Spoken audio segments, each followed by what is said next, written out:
बहुत धन्यवाद विवेक भाई का। विवेक ने जो कहा कि अंतर्राष्ट्रीय कवि हैं और अच्छी कविताएं सुनाते हैं, लोग सुनते हैं। एक जर्नी ऐसे ही स्टार्ट हुई थी, वहीं पीछे वाली सीट पे हम भी बैठा करते थे आके और कुछ कविताएं सुनाया करते थे।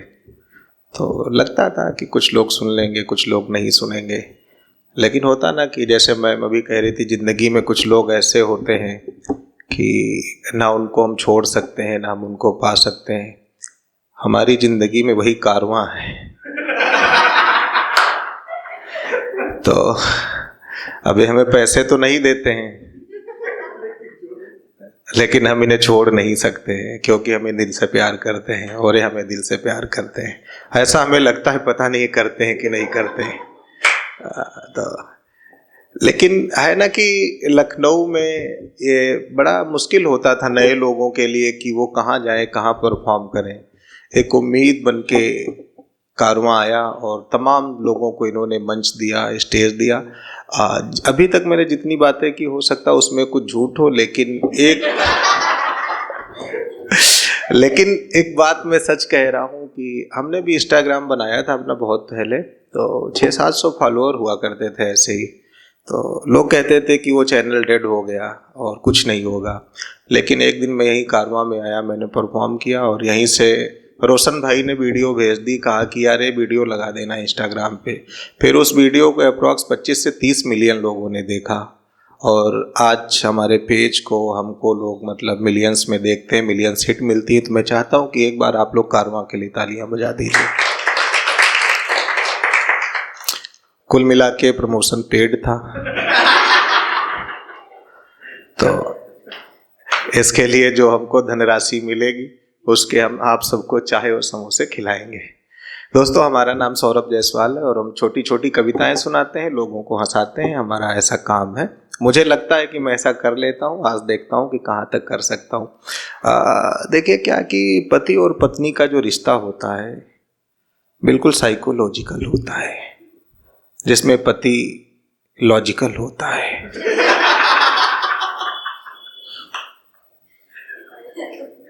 आगे का मैं नहीं कहूँगा।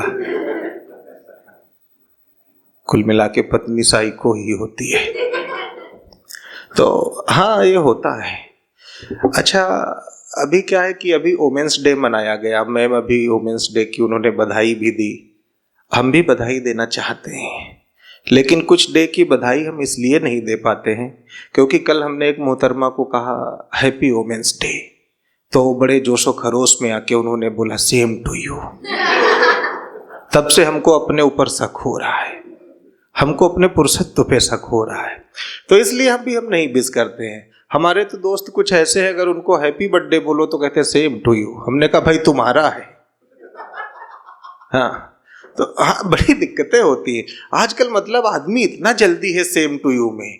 अभी ये पता लगा, हमने उनको पोस्टर भेजा कि हमारे दादाजी का इंतकाल हो गया, उनकी 13 है, कहीं सेम टू यू। तो हमने कहा इतना सेम टू यू नहीं करना है।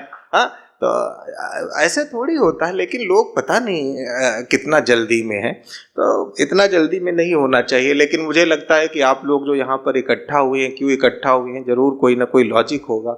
जिंदगी में हम लोगों के जानते हो कंफर्ट के नाम पे सिर्फ मच्छर मारने वाली बत्ती बची हुई है। हाँ, और कुछ, हाँ बिल्कुल बता रहे हैं, सिर्फ मच्छर मारने वाली बत्ती बची हुई है। और पर्सनल के नाम पे जिंदगी में सिर्फ पर्सनल लोन बचा है। कभी कभी हमको लगता है हम सिर्फ किस्तें भरने के लिए पैदा हुए हैं। हाँ, जिंदगी रिश्तों से किस्तों पे कब आ गई तब कुछ समझ भी नहीं आया। महंगी से महंगी गाड़ी हमको वो सुकून नहीं दे पाई जो पिताजी के कांधों पे बैठकर मेला घूमने में मिला था। हम जिद पर अड़ जाते थे, लड़ जाते थे मेले वाली चाट और ठेले वाली कुल्फी के लिए। सर समय बदला तो वही पिताजी रह गए हैं सिर्फ फादर्स डे की सेल्फी के लिए। तब मैं कहना चाहता हूँ कि गांव बरगद और पीपल मिट्टियों के दौर में, मैं लौट जाना चाहता हूँ चिट्ठियों के दौर में। कि गांव बरगद और पीपल मिट्टियों के दौर में मैं लौट जाना चाहता हूँ चिट्ठियों के दौर में। याद आई बात कर ली है कहाँ उसमें मजा, मैं लौट जाना चाहता हूँ हिचकियों के दौर में। मैं लौट जाना चाहता हूँ हिचकियों के दौर में। हम ऐसे भी कह सकते हैं कि जो दादा की निशानी है उसे खलिहान रहने दो, कि जो दादा की निशानी है उसे खलिहान रहने दो, रही बाकी यही बस गांव की पहचान रहने दो, मिलेगा कुछ नहीं तुमको शहर में भीड़ के आगे, कि मुझको सिर्फ तुम इस गांव का इंसान रहने दो, कि मुझको सिर्फ तुम इस गांव का इंसान रहने दो। अभी अभी कल अंतर्राष्ट्रीय महिला दिवस मनाया गया। महिलाएं बराबरी मांग रही हैं और हम उनको बराबरी देना भी चाहते हैं, लेकिन वो कहीं कहीं नहीं लेना चाहती हैं। हमारे साथ एक धरना, हम लोग धरना दे रहे थे, हम भी धरना दे रहे थे, पुरुष भी थे महिलाएं भी थी। धरने में लाठी चार्ज हो गया, हमको 10 लाठी पड़ी। हाँ, हमको 10 लाठी पड़ी। हमारे बगल में एक महिला था, उसको 4 लाठी पड़ी। अब वो 4 लाठी में बहुत परेशान थी। हमने कहा जब बराबरी मांग रही हो, हम 10 लाठी खाएं, तुम 4 क्यों खाओगे, तुम भी 10 खाओ। तो बराबरी का मामला होना चाहिए। तो अच्छा, महिलाएं जहाँ इनका जहाँ ठीक लगता है वहां ये अपना बराबरी मांगती हैं। लाठी में जायसवाल खाएं लाठी, हाँ, तो ऐसे थोड़ी होता है। तो हमको अभी मतलब हम आपको बताएं कि सर चाइना के पास एक वाल है, चाइना के पास एक वाल है, वो अंतरिक्ष से दिखाई देती है, उसको इस बात का बड़ा घमंड है। हिंदुस्तान के पास वाल ही वाल है, हिंदुस्तान ने कभी घमंड नहीं किया। जायसवाल, अग्रवाल, बरनवाल, मोदनवाल, मालीवाल, कोई हंसने की बात नहीं, सबका बाप केजरीवाल। कभी कभी हम लोग घमंड किया, हम लोग कभी घमंड करते ही नहीं है। तो ऐसी बातें होती रहती है, तो मतलब है ना कि घमंड नहीं करना चाहिए।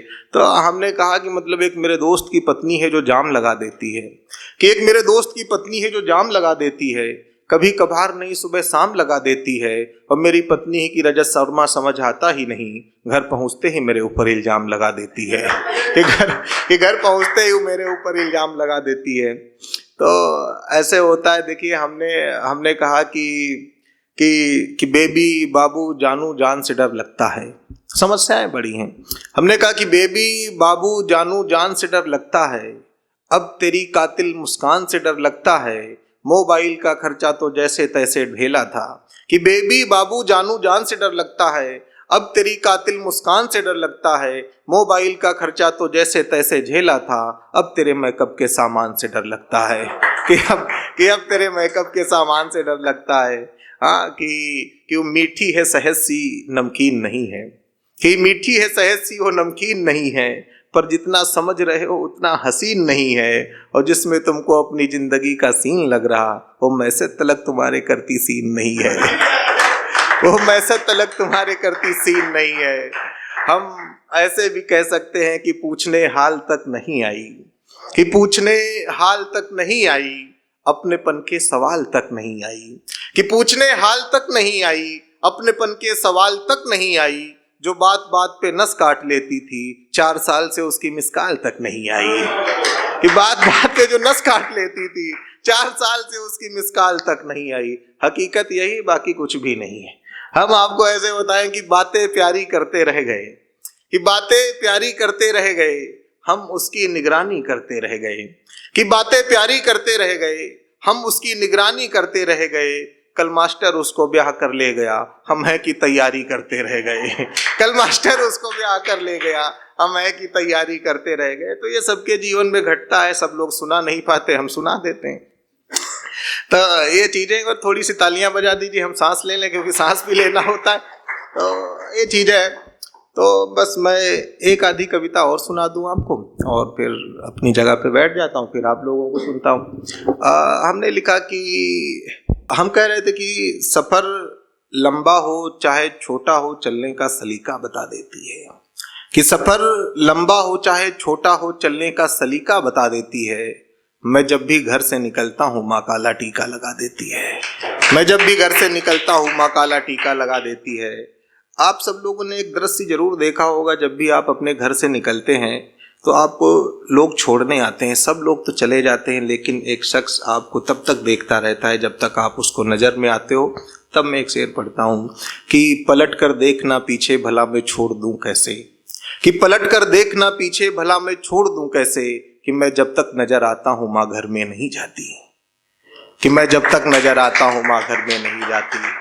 तो मैं ये कहना चाहता था कि थी नींद में पर उठाई अम्मा, कि थी नींद में पर उठाई अम्मा, कभी नहीं अलसाई अम्मा, ना सूरज की तपन से डरती, ना अंधेरों से घबराई अम्मा। और पहली दफा जब खड़े हुए थे, जी भरकर मुस्काई अम्मा। कि पहली दफा जब खड़े हुए थे, जी भरकर मुस्काई अम्मा। और पापा तो जी भर के कूटे, करती नहीं पिटाई अम्मा। कि पापा तो जी भर के कूटे, करती नहीं पिटाई अम्मा। और थककर जब मैं घर को आता, कि थककर जब मैं घर को आता, बन जाती पुरवाई अम्मा। थी नींद में पर उठाई अम्मा, कभी नहीं अलसाई अम्मा। तो ऐसी है एक कविता मैं आपको बताऊं, मैं आपको 5 लाख रुपए की कविता सुना रहा हूं, हालांकि हाँ फ्री में सुना रहा हूं। ये 5 लाख रुपए की कविता ऐसे कि हमने लोगों को उधार दिया। हाँ, हमने 5 लाख रुपए लोगों को उधार दिया, इससे हमारा भी प्रमोशन हो रहा है कि हमारे पास 5 लाख हैं। तो हमने लोगों को 5 लाख रुपए उधार दिए, फिर लोगों ने हमको नहीं दिए। तब ये हमने कविता लिखी। कविता का शीर्षक उधार है। जिंदगी में हम आपको एक बहुत बड़ी बात बता रहे हैं, आपके साथ फ्रॉड हो जाए, आपको लोग ठग ले, तो ठगी का पैसा आप वापस पा सकते हैं। आपने अगर किसी को उधार दिया है तो पैसा जिंदगी में नहीं पाओगे। हाँ, आप बिल्कुल आपने जरूर पैसा उधार दिया होगा। हमको ऐसा बिल्कुल हमको ऐसा लग रहा है कि आप सब अमीर टाइप के इंसान हो। नहीं हो तो ये मान लो, नहीं हो तो ये मान लो। हम ये मान के सुना रहे हैं कि आप सब ने 5-5 लाख रुपए मेरी तरीके से उधार दिए। ये मान के आप कविता सुनिए। बिल्कुल जो मैं बातें करूंगा आपको लगेगा कि आपके चित्र चल रहे हैं, आपकी जिंदगी चल रही है। कविता का शीर्षक उधार। मैं आपके बीच में कविता पढ़ता हूँ कि हमारे एक बचपन के मित्र थे काफी विचित्र। कि हमारे एक बचपन के मित्र थे काफी विचित्र, सालों के बाद उन्होंने हमें किया याद। करते ही याद उन्होंने मेरी तारीफों के पुल बांधे, पूरे घंटे आधे। बोले फेसबुक की डीपी बहुत खूबसूरत है, फिर हल्की आवाज में कहा मित्र हमें कुछ पैसों की जरूरत है। अच्छा, मैं तारीफों में गया था घुल, इसलिए जितना मांगा उतना दिया कुल। जल्दी लौटाने की हुई थी बात, कि जल्दी लौटाने की हुई थी बात, पर बीत गए पूरे महीने 7, तो हमने उनको एक दिन किया फोन। तो जल्दी लौटाने की हुई थी बात, पर बीत गए महीने 7, तो हमने उनको एक दिन किया फोन। तो बोले कौन? हमने कहा आपने हमसे उधार लिया था। हमने उनको किया फोन तो बोले कौन? हमने कहा आपने हमसे उधार लिया था। उन्होंने कहा क्यों दिया था? हमने कहा आपने हमसे उधार लिया था। उन्होंने कहा क्यों दिया था? हमने कहा हमारे दादाजी मर गए हैं, हमारे ऊपर काफी कर्जा कर गए हैं। आप ऐसा करिए, हमारी मदद कीजिए, जितना उधार लिया है सब नगद कीजिए। अच्छा, मैं मन ही मन सोच रहा था इस बार ये कोई नया बहाना बनाए, पर इस बार उसने हमारे दादाजी के मरने के फायदे गिनाए। इस बार उसने हमारे दादाजी के मरने के फायदे गिनाए। उसने कहा कि दादाजी जिंदा रहते तो और किस्सा हो जाता, तुम्हारी जायदाद में एक और हिस्सा हो जाता। इकोनॉमिक्स कहती है कम खर्चा ही सेविंग का कायदा है। कुल मिला के तुम्हारे दादाजी के मरने में तुम्हारा बहुत फायदा है। कुल मिला के तुम्हारे दादाजी के मरने में तुम्हारा बहुत फायदा है। अच्छा, पैसा वापस पाने का जब हर हथकंडा हुआ फेल, तो मैंने अंतिम खेला खेल। पैसा वापस पाने का जब हर हथकंडा हुआ फेल, तो मैंने अंतिम खेला खेल। मैंने कहा सुनो परमात्मा, मैं बोल रही हूँ सौरभ की आत्मा। पैसा वापस पाने का हर जतन कर चुका हूँ, अब तो हमें लौटा दो मैं मर चुका हूँ। पैसा वापस पाने का हर जतन कर चुका हूँ, अब तो हमें लौटा दो मैं मर चुका हूँ। तो उसने कहा बाकी सब असत्य है, मृत्यु ही अटल सत्य है। उसने कहा बाकी सब असत्य है, मृत्यु ही अटल सत्य। बड़े ढीठ टाइप के होते हैं उधार लेने वाले। कि उसने कहा बाकी सब असत्य है, मृत्यु ही अटल सत्य है। वैसे भी गीता में कहा गया है खाली हाथ आए हो खाली हाथ जाना है। वैसे भी गीता में कहा गया है खाली हाथ आए हो खाली हाथ जाना है। फिर बताओ किस लिए उधार चुकाना है? खाली हाथ आए हो खाली हाथ जाना है, फिर बताओ किस लिए उधार चुकाना है? उधार के पैसे से जीवन बिताने में ही असली प्रॉफिट है। कि उधार के पैसे से जीवन बिताने में ही असली प्रॉफिट है। आप चैन से मर जाइए, आपका पैसा अगले जन्म तक फिक्स डिपॉजिट है। आप चैन से मर जाइए, आपका पैसा अगले जन्म तक फिक्स डिपॉजिट है। कविता खत्म हुई मुस्कुराइए, कि कविता खत्म हुई मुस्कुराइए। आपने भी किसी को उधार दिया है तो उसे भूल जाइए, उसे भूल जाइए, उसे भूल जाइए। बहुत बहुत धन्यवाद, बहुत बहुत आभार।